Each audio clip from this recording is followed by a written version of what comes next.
NASA's Sungrazer Project just discovered its 5,000th comet. JP's new update, the Ant People move to a new realm after the Ant King transitions and the sleeping giant awakens. The UK government is making the necessary preparations for an official announcement on the discovery of extraterrestrial life. Congressman Tim Burchett says that the US House of Representatives will hold more hearings on UFOs and hear from additional UFO whistleblowers. The Indiana governor issues a statewide emergency declaration for the April 8 solar eclipse. China's International Lunar Research Station initiative just got a major boost with Thailand signing on as the 9th country. These stories and more on Exopolitics Today, the Week in Review. You are listening to Exopolitics Today with Dr. Michael Salla, your source for the uncensored truth regarding the human, extraterrestrial, global, and political agenda. Click the like button and subscribe to this channel. And now, here's Dr. Michael Salla.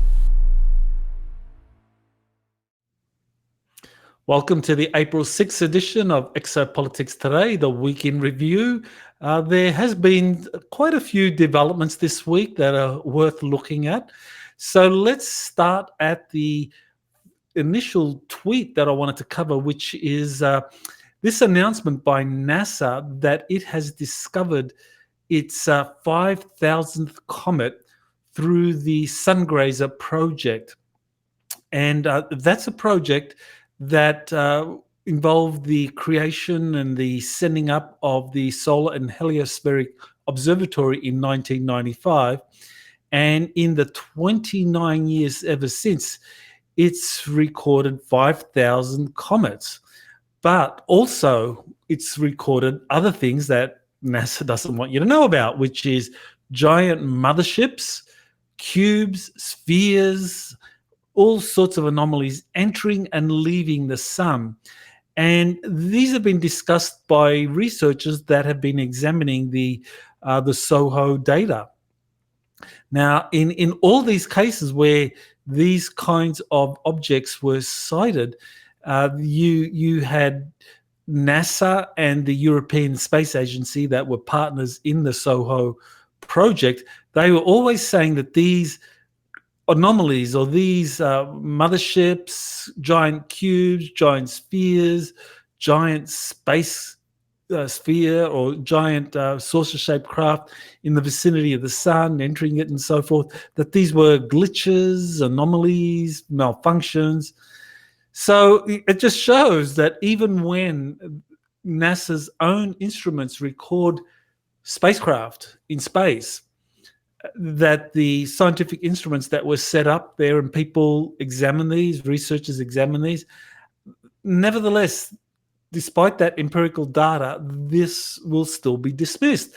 So, this is very significant because, people today are saying, well, we need more empirical data, that when it comes to UAPs, it's all about getting better recordings of the data. So if you look at, say, the Galileo project headed up by Harvard University's Avi Loeb, you look at those kinds of scientific enterprises that say that, while we need better data, we know from the past that when you do have empirical data that is out of alignment with the official narrative, that it's dismissed. So that's been going on for quite some time. So that's very significant. I think that this Sungrazer project continues. There's more and more objects that are coming from there, and this is something. Oh, here we have like some of these craft or some of these things that. Let's have a look. Some of these things that come out. For example, these kinds of anomalies that have been recorded ever since it came out. So the SOHO data records all kinds of interesting objects entering and leaving the sun, and they're not necessarily comets. Some are, but not all of them are. So that's well worth keeping in mind. Okay, so here's a major development for those that have been following the testimony of Corey Goode. I began working with him, I think it was March of 2015. And of course, his testimony on secret space programs was galvanizing. It was really the most in-depth, detailed descriptions I ever heard. And one of the things that was a foundation of Corey Goode's testimonies, and I never really had any problems with Corey Goode. In 2021, we had a falling out, but it was a substantive falling out. It was really just over what he called hopium, that people putting out information that the negative extraterrestrials have left our solar system, that he called that hopium, and I disagreed. And so there was a parting of ways, but prior to that, we never had any real issue. But I was very surprised during his court case, during a deposition that he gave, that he said that he had never traveled into space physically. And that was contrary to what he told me, what he told David Wilcock, what he told others. Now, people have speculated about this, why in his deposition did he say he had not physically traveled into space when during his interviews with me, David Wilcock and others, it was pretty consistent that he traveled into space. Many examples he gave of physically traveling there. But he now says in his deposition that he had never traveled into space and that he had made it up, and that the reason he was doing that was because he would have a higher chance of winning his court case based on all of his material being his intellectual property. So that was the motivation for him coming out and disavowing what he had earlier said. So now we actually have the court case where it involved some of his intellectual property claims, and this is the lawsuit against Gaia and Jay Widener, and major elements of it were dismissed by the judge, and that was, I think, pretty clear dismissal of the claims of slander, defamation, and so forth. But definitely it was, I think, quite ironic that he would backtrack on his testimony that he gave to me and others so he could win a court case that he eventually loses, or at least major elements of that court case have been lost. Well, here's an update by JP, update number 31.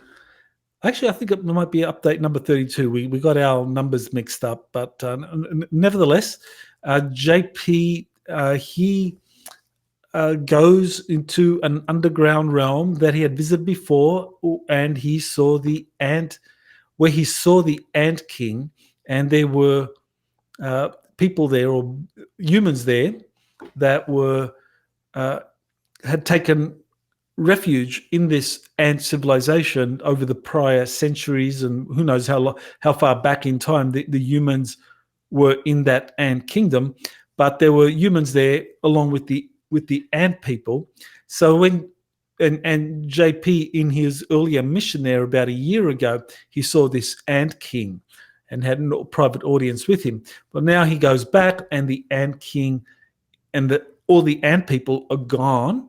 It's only the humans, refugees, that are there, and they're kind of like more or less taking care of that area. And the ant people say that they have moved to a new realm where there is a new king, and that new king is someone that just awakens. So we're trying to confirm all of this, exactly who it is, but according to what JP knows now and our speculations, we think it's the sleeping giant that he saw during his first mission to an underground ant people colony, and that giant, we suspect, or we believe, is the Sumerian scientist Anunnaki. I'm sorry, actually it's the Anunnaki scientist Ningish Zida, who in the Americas is known as Quetzalcoatl or Viracocha, so forth. So very exciting, because JP says that he is going to be doing another mission there, and he will probably get to meet with this awakened giant who has now taken over or is now in control of a new realm. So I'm not exactly sure what has transpired in terms of all the other ant colonies. JP's intel in doing the mission was to go underground and find out what had happened to all the ant people, because apparently the Earth Alliance or Space Command, whoever's running the underground opposition or the underground operations on Earth, as far as the United States is concerned, that could be Northern Command in the US. They had the question, what happened to the ant people? They disappeared, and according to what JP's discovered, they are in a kind of higher dimension, and that's very interesting, because Radu Cinema, in his book series, one of the books is called The Inner Earth, and he described that as you go deeper and deeper into the Earth, you actually hit higher dimensions or higher densities. And he says, and that's why scientific instrumentation isn't accurate when it comes to what's in the Earth's core. Or scientific instrumentation is all based on the seismographic data that's accumulated with seismographs going into the interior of the Earth, and they speculate from the data that the Earth has this kind of molten core, and then it has an outer core, and so forth. But according to the information from Radu Cinema, as you go deeper and deeper into the Earth, you hit higher densities, and modern electromagnetic equipment or waves don't work. And so what he says is that in the center of the Earth, rather than there being an iron molten core, which what scientists speculate, and it is speculation because of the empirical data that they've got, that they think it's coming from the center of the Earth, but it's really just a reflection of the data bouncing off one of the layers, like on the Earth's mantle. That, according to Radu Cinema's information, that the center of the Earth, you have a sun, a high-density sun. And then you have other higher-density realms around that, like Shambhala. So that's very interesting, because what that suggests is that this new king that is now in charge of the ant people, that he has moved into one of these deeper density layers, and that this is where the ant people reside. So it's just a little bit deeper in the Earth, in a cavern. So, this is all very interesting. If you read the Radu Cinema books, they explain how this process operates. So that's JP's last update. Okay, here's something that I thought was very interesting. Okay, so this is a tweet or an X about the British government saying that there is an effort. So there was a meeting or a committee meeting within the United Kingdom. So I'm not sure if this is actually Parliament or one of the committee rooms in the UK Parliament. And parliamentarians or a committee appointed by the Parliament were responding to questions about the existence of extraterrestrial life and how they would announce the discovery of that life. And what was said was that the British government has started plans for announcing both the discovery of microbial life elsewhere and also intelligent life. So this is very interesting that the British government are actually taking steps to make announcements. And this is consistent with what I covered about 3 weeks ago. There was a story in one of the major British tabloids. I believe it was the Telegraph, where it said that the British government or British scientists had a 3-step plan for announcing the discovery of extraterrestrial life using the James Webb Space Telescope. So British scientists have a plan. First, that would be the discovery of microbial life using the James Webb Space Telescope. Then there would be an announcement discovering for the first one, the James Webb Space Telescope would discover biosignatures that would confirm the existence of microbial life. The second level would be the James Webb Space Telescope would discover technosignatures, which would indicate the existence of intelligent extraterrestrial life. And the final step would be that they're here amongst us. So this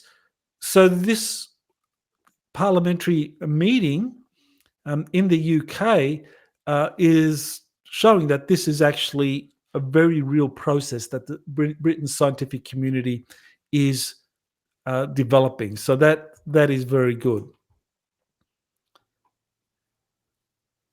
Okay, so here is a new video that's just been put out about the Galactic Spiritual Informers Connection Conference that's going to be held in September in Colorado, just near Denver. So, well, there you are. So it's going to be Denver, Colorado.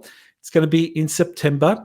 And so, yeah, this is going to be a really great way to get the latest information on what is happening with the different extraterrestrial visitors associated with the Galactic Federation and with the what is happening with the US Space Command, the Earth Alliance, the Hub, and so people that have attended the 2 earlier conferences, they will be very happy to see that we have the same core team there. Elena Danan, Jean-Charles Moyen, myself, Alex Collier will be making an appearance, and there'll be some new people as well. Tony Rodriguez will be there. So definitely worth signing up for that event in September in Denver. And there's going to be a surprise as well for those of you that have been following the JP information, but an announcement about that will be forthcoming. Okay, so let's look at this particular tweet. And this concerns the 2024 global assessment of space weapons possessed by major spacefaring nations. So here's a story, and it discusses how Russia and China are catching up to the United States in terms of space weaponry, according to a new report. So the global assessment kind of divides up the space weapons of the major spacefaring nations: the US, Russia, China, India, Australia, France, Iran, Israel, Japan, North Korea, South Korea. I think this must be the United Kingdom over here, and assesses their capabilities. Now, the thing is that these estimates are based on known conventional weapon systems. And so while it is very true that Russia and China are catching up to the US in space weapons, in these kind of conventional weapon systems like satellites and anti-satellite weapons and electronic jamming satellites and so forth, that when it comes to exotic weapons categories or secret space programs, the United States is still way ahead. And the reason for that is because the United States has been so good at maintaining its secrecy system. I mean, China is well known, and I wrote a book about China's secret space program, Rise of the Red Dragon, that came out in 2020. And in that book, I just laid out the history of China's secret space program, how it began from this former US Chinese scientist, Dr. Shen Shu-shen, who became the father of China's space program, and how there was always an attempt to bridge the enormous gap between China and the United States and Russia in terms of secret space programs. And it was only in the 1980s and 90s when China started to get the benefit from its opening up or having lots of Western corporations coming in and using China to set up factories and so forth, that China began to accumulate resources so that it could then embark on its own attempt to start up a secret space program that could rival what the US had achieved and what Russia had achieved. And I have interviewed a Russian scientist, Dr. Anton Anfilov, and he says that while Russia and the United States had similar histories in terms of the study of the retrieved Nazi flying saucers and retrieving of crashed UFOs, that the United States' technological superiority meant that Russia's space program was always behind the US. And this is, I think, a significant factor for why you had the end of the Cold War, that Russia couldn't keep up with the United States. And the thing is, with these kinds of exotic weapon systems, is that the more advanced your technologies, I mean now you have quantum computing, AI, intelligence, and so forth. These are things that the secret space programs have been using for decades. And so for 30, 40 years, the US secret space program has been using quantum computers, AI to some extent for its secret space program. And so they're way ahead of both Russia and China. China has been playing catch up for a long time. So even though in conventional weapons, researchers look at China and Russia as kind of like getting close to parity with the United States, as far as exotic weapon systems and secret space programs are concerned, the US is still way ahead, which is why the US was chosen at a meeting of 14 major spacefaring nations that met above Jupiter in 2021, that they had a meeting, and that the Galactics, the different galactic organizations, said that they wanted one nation on Earth to be like the chairman or the focal point, the coordinator for all the other nations, and they chose the United States because the United States is so far ahead. But nevertheless, China is trying to catch up, and Russia is still in the ballpark in terms of secret space programs. But in terms of economies, China's economy rivals or even exceeds the United States. So if anyone is ever going to catch up to the United States and even develop more powerful secret space programs and exotic weapon systems in space, it's going to be China. But it's going to take at least 40 years for that to happen, according to estimates that have been conducted by space experts and military planners doing white papers on the US and China's secret space, or US and Chinese space programs. Okay, so here's something that I was very impressed. This was a presentation by Gene Decode. That's a pseudonym for someone who worked in the US Navy for 20 years. So he was a non-commissioned officer, or I guess a chief petty officer with the US Navy. And he did what I thought was a really excellent presentation on the deep underground military bases. And he put together a lot of data that is well worth looking at. And I thought it was very good in terms of presenting all the available data known about these deep underground military bases. So that's Gene Decode. So he is someone I'm in touch with, and I do plan to do one or more interviews with him in the future where we discuss his presentation on deep underground military bases, because he does have excellent military training and background, and his analysis of the data and of the different sources is well worth watching. Okay, so here's something that really got my attention, and I need to be very careful in what I say here. But you can see what is happening, and these are people suffering cardiac arrests, and a lot of these people are young people suffering cardiac arrests, and of course, not all of the people collapsing here are dying, but many do, and this leads to sudden adult death syndrome, which is out there. It's a category that the scientific or the medical establishment have been pushing, which is really ridiculous when you think about it.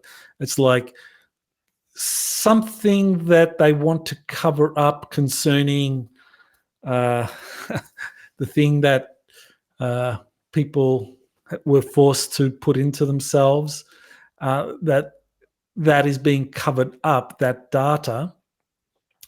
And so they come up with a label, a category, sudden adult death syndrome. So well worth being open to this data. Now, what does it have to do with exopolitics? I think that there is a connection in terms of altering human DNA. There are those that believe human DNA needs to be altered in some way to make it, to make us upgradable for whether it's transhumanism or whether there's some other agenda. And apparently, these things that you put into you, that they actually are gene altering, and so apparently that is going to make it possible for some kind of gene alteration on a large planetary scale for people who have taken that. Okay, so very worth pursuing that. Okay, so here's something from Congressman Tim Burchett, and this is where he says that the US House of Representatives will hold more hearings on UFOs and hear from additional whistleblowers. So, by this stage, and so this is what he said in an interview that has been held on News Nation with Ross Coulthard. He's got a program called Reality Check, and he did interview Tim Burchett, where it says that there is something in the pipeline in terms of more congressional hearings where new whistleblowers will come in. Now, it's worth mentioning here that what we've seen as far as official disclosure efforts are concerned is that the AARO office, that's the All-Domain Anomaly Resolution Office, and the Pentagon, it's very clear by now that they do not plan to disclose much at all about what's really going on with the UFOs. Even though there was an attempt, some openness there, it seems that the hardliners have won the day, and they have stopped the AARO office and the Pentagon from disclosing very much at all. So it's really up to the House of Representatives and Tim Burchett to, if there's going to be an official disclosure announcement, it's going to be because of the efforts of Burchett and other members of Congress to pry some of this information loose. They might be able to get some whistleblowers to come forward and reveal things in addition to what David Grush has already revealed. Good luck to them in doing that. Personally, I think official disclosure is probably going to happen after there's been some kind of catastrophic disclosure through these major global events involving visiting extraterrestrials, space arcs, inner Earth civilizations revealing themselves and so forth. I think there is going to be a catastrophic disclosure, because I think that the extraterrestrials and the inner Earth beings, the cryptoterrestrials and so forth that are monitoring our planet, they understand quite well that those people that are interested in this topic, that the vast majority want disclosure, and that the small minority that are controlling the information, that they are really just a small minority and that they have vested interests. And because the majority of humanity is asleep. I mean, so we're talking, say, maybe 90% of humanity are asleep, and maybe you only have like 10% of the rest of humanity that cares about this issue. Well, the vast majority of that 10%, let's just say 9 out of that 10%, maybe 9.5 or 9.9 of that vast majority, they want disclosure. But that 0.1% that are the elites, they do not want the disclosure to happen. So I will be playing something from Tim Burchett very soon, but let's move to the next story. So this concerns the April 8th total solar eclipse. Now, one of the things to clarify here is that solar eclipses are common. What's not common is when a solar eclipse passes through a particular country. So for the United States, you have a total solar eclipse in 2017, and prior to that, I think it was 1989 where you had another total solar eclipse in the United States, and that's where you have the that kind of belt of the total eclipse that is actually that belt is. Well, looks like the Epoch Times wants me to sign in. Okay, well, we'll kind of ignore that for now. So that belt of viewability of the total eclipse spans the United States. So in 2017, it crossed all across the United States, and in 2024, it's going to crisscross the United States.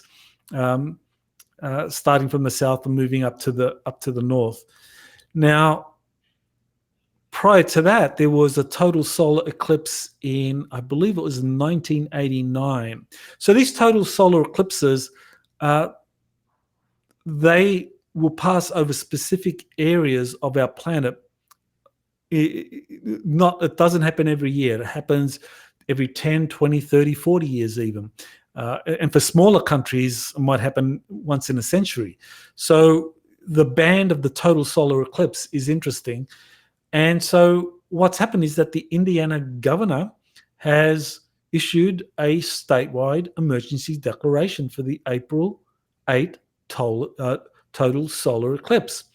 Now, that's kind of very unusual because while you can maybe make a case that, well, there's going to be a lot of out-of-state visitors coming in and maybe the infrastructure of Indiana will be overburdened, but there are other things happening on that day that makes it sound like there's something more at play here. For example, you have 3 sounding rockets that NASA is putting up there that on the day of the solar eclipse. So why is NASA sending 3 sounding rockets, launching those into the atmosphere during the total solar eclipse in the United States? One plausible answer is that they do not want people to see something or to be able to come up with a plausible explanation in case people see something up there that they're not supposed to see. And NASA can always say, oh, well, you were just seeing the plume of the sounding rockets that went up there. So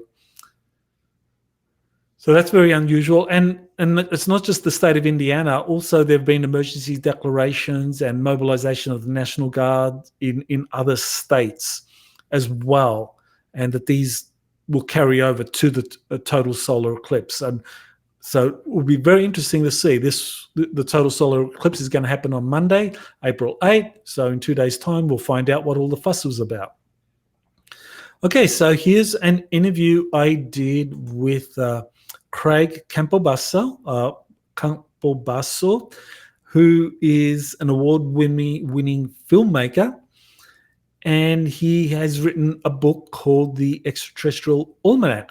And he examined, I think it was just over 80 extraterrestrial races. There you go, 82 extraterrestrial races.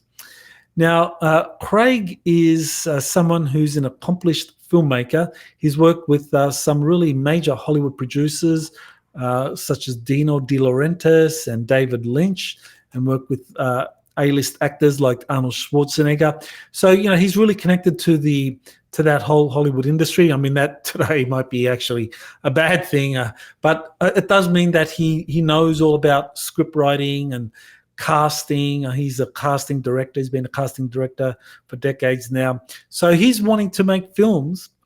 He's making films and documentaries about extraterrestrial contact. And so that's what he wants to do. He wants to make a new film that presents to people the different extraterrestrial civilizations visiting our planet. So very interesting that he is doing that.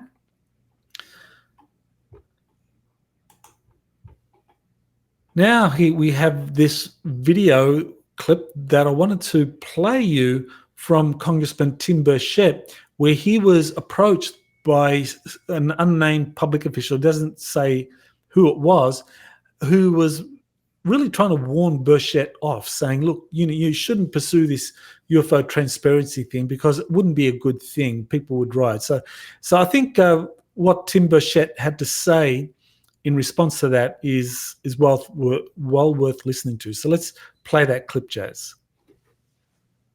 People would riot. I mean, I was told that, it was kind of weird. I was in the tunnel, one of the tunnels, Capitol. They're public, they're open now since COVID, whatever, after COVID. And it was kind of weird. A guy walked up to me that I knew and said, Tim, he said, we really don't need to put this stuff out. And I was like, what? He said, yeah. He said, people couldn't handle it. There'd be riots. And I'm like, riots by who? I could go to East Knoxville and have a forum on it. I could go to West Knoxville and have a forum. I could go to Loudoun, Lenoir City, Dandridge, wherever. I can Claiborne County or Granger County. You know what? People would say, I think there's something out there. I want to know the dadgum answer. I don't care their color, their socioeconomic background, or anything else. I agree. I know we're basically already touching up on it, but with the UAP task force set up, is there a consensus that this is non-human intelligence, that these are not anything relative to this Earth or created on this Earth? Among congressmen there is, I feel, but I don't believe in the intelligence community they're permitted to say that. So there you have it. Tim Burchett really explains what is happening within the halls of Congress. Members of Congress are being approached by people, officials, saying, this is not a good idea. That this whole UFO disclosure, transparency thing, getting people excited over the possibility that we're being visited by extraterrestrials. That's not something you should be discussing. That's not something you should be pushing, which is why there hasn't been major advances. I think since that July 2023 UFO hearing in Congress, because it was laid out there. I mean, there you had David Grush spelling out that yes, that their craft have been retrieved and the non-human intelligence are involved with those, and members of Congress were told in private or in classified SCIF facilities that all this data is real, and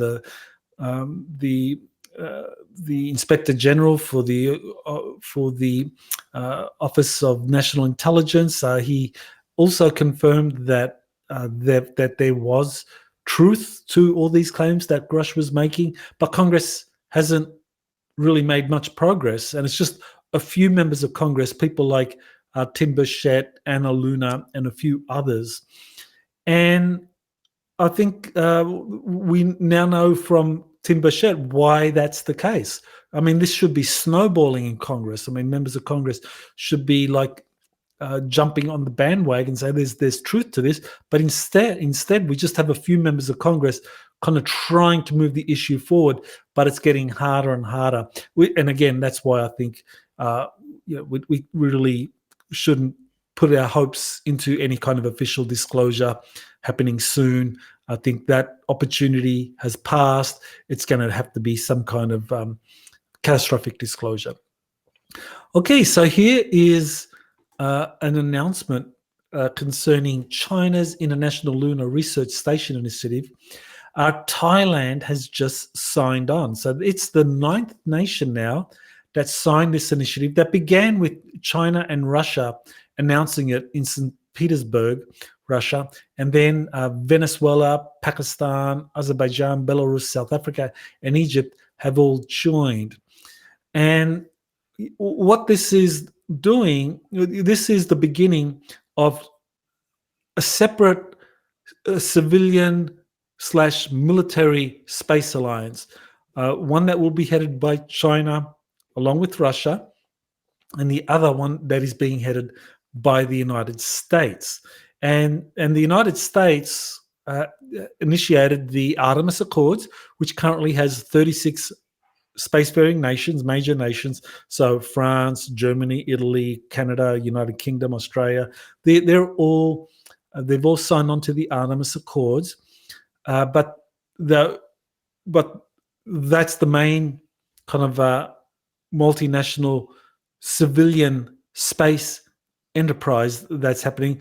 But in association with the Artemis Accords, there is also a military initiative, and that's called the Joint Space Operations Initiative. And so you have some of the bigger countries like the Five Eyes nations, Australia, Britain, Canada, United States, joined by France, Britain, Italy, Japan, and so forth, that they are setting up a military space alliance. And I have said in the past that is going to become the core of a Starfleet. Well, China, with the assistance of Russia, is doing something similar. And it is setting up its own civilian/military alliance.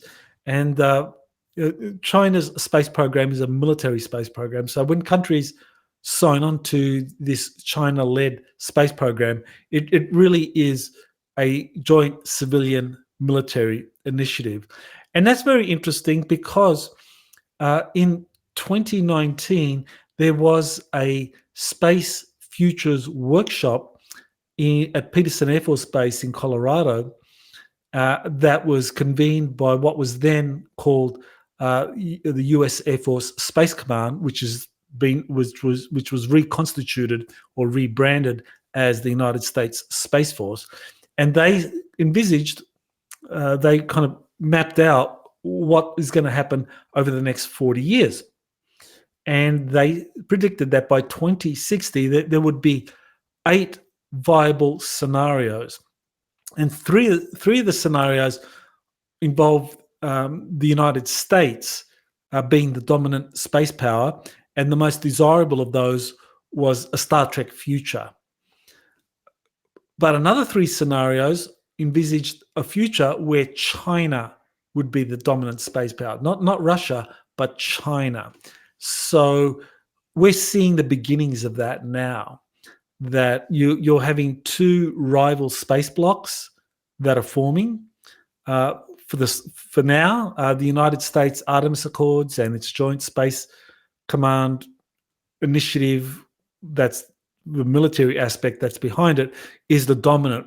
But as the years and decades roll on, we could expect the Chinese program evolving, becoming a much more powerful military civilian space alliance involving many nations from the global south that have signed on. Now, the key in all of this, and I talked about it earlier, is, well, who has the most powerful, most exotic space weapons, secret space programs, and so forth? For the moment, that's the United States, undoubtedly. Russia and China are lagging behind, as I mentioned. But China has the resources to be able to bridge that gap. And so over the next decades, in the decades that are ahead, there's going to be a continued space race to see who becomes the dominant space nation and who becomes and what becomes the biggest, most influential space alliance. So, in a way, Earth history is repeating itself. I mean, for much of my adult life, I mean, I grew up and you had NATO and you had the Warsaw Pact. I grew up with that. I thought that would last forever, and of course it didn't. So what's going to happen is that we're going to see something very similar, apparently, in space, unless something dramatic happens. Okay, so here's a video that was created by none other than JP. So JP has created an Instagram account, a YouTube account, and he's also got a Twitter account now. And so people can watch JP sharing his reflections on his missions and using things to illustrate those missions. So that's JP really wanting to be able to communicate more directly with people. I mean, I'll still continue to do updates with JP, but he will also be putting out these kind of smaller videos, photographs, whatever he feels is appropriate that he wants to discuss, that illustrate or take up what we have discussed earlier in some of our updates. So yeah, definitely you can watch this. I think JP is talking about the importance of space arcs and what they mean for the future, and so well worth going to that. And JP's YouTube channel, for those that don't know, it's just JP1. So JP 3 times and then the numeral 1, and that's his channel. Okay, so, and here is something that I thought was very, it was a wonderful thing to happen. It's a French rapper who was inspired. Whoops. Let me go back. Oh, let me do that again. Okay, let's go. So there was a French rapper who was inspired by Elena Danan's book, Area 51, where she talks about the life of Stephen Chua, a Singaporean super soldier. And he described in interviews or in private conversations and in one major interview he did with Elena, his life as a super soldier, how he was recruited, how he had these abilities that they were recognized not just by the Singaporean government, but also by other major governments, including the United States. And eventually he was seconded to the United States for a period of time to help the Air Force master the technologies for a mind technology interface for piloting these specially modified F-15s. I think they were the F-15F. And so Stephen Chua also interacted with extraterrestrials, either worked with them at places like Area 51 or even fought battles against them. And so he described his battles against some reptilian extraterrestrials. So that's all in the book Area 51, and definitely if you haven't got that yet, you should get it. I mean, Stephen Chua is a very real person. He was a whistleblower, and unfortunately he died before he was able to do additional interviews to that one that he did with Elena, and I think that was back in 2021. So yeah, this is a moving tribute to him by this French rapper, and so yeah, definitely you can take a look at that. Now the rapper's name is Giovan, apparently very, very popular in France. So you can just go to my tweet, and I retweeted Elena's tweet where she actually has the YouTube link for that. So that is it for Exopolitics today for April 6th. I hope you've enjoyed the coverage of this week. There's going to be some major announcements over the next week, so get ready for that. And of course, we have the eclipse on April 8th. So keep your eyes in the sky, and don't forget to like, share, and support this video and get it out there to as many people as possible. So thank you for watching, and aloha. You have been listening to Exopolitics Today with Dr. Michael Salla. Please remember to like, share, and subscribe to this channel. Join or start a conversation in the comments. Take the time to explore the vast library of best-selling books, webinars, and podcasts by Dr. Salla. Visit exopoliticstoday.com.